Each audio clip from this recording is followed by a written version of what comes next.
আসসালামু আলাইকুম। আমাদের কক্সবাজার রামু এখানে একটা শখের হাড়ি রেস্টুরেন্ট আছে। আর যদি বলতে চাই, চাচা অসম্ভব লেভেলের রান্না করে। চাচার রান্নাটা দেখি, যাই ঘুরতে আসেন না কেন অবশ্যই এখানে চলে আসবেন। চাচা এটা ভাত, এটা কি চাচা? কবিতর। আর এটা এটা কি? এটা ঘুঘু পাখি। পাহাড়ি বন মোরগ। আসলে দেখতেও যেরকম, চাচা নিজে হাতে রান্না করছে, খুব মজার। এটা কি চাচা? মেজবানি গরু। মাশাআল্লাহ, অনেক, আপনার কালারটা অনেক সুন্দর। এটা হলো হাঁসের মাংস।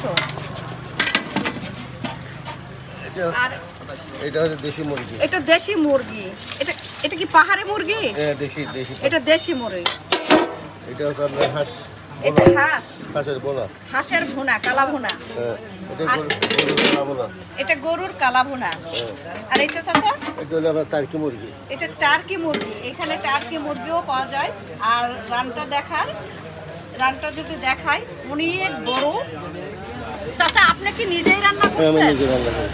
যদি কেউ আসেন কক্সবাজার, অবশ্যই চাচার এইখানে চলে আসবেন। অনেক মজাদার রান্না, চাচার হাতে, নিজে হাতে রান্না করছে। রান্নাটার লেভেলটা অনেক সুন্দর এবং খেতেও মজা পাবেন। অবশ্যই কক্সবাজার আসলে চাচার এইখানে চলে আসবেন। শখের হাড়ির শুধু রান্না দেখলেই হবে না, খেয়েও দেখতে হবে। আমি ভাই খেয়ে মনোমুগ্ধ, এত মজা চাচার রান্না। শুধু দেখে আমার লোভ হয় নাই, শুধু খেতেও এতটাই যে মজা ছিল, না খাইলে বিশ্বাস করবেন না। সবাই চলে আসবে।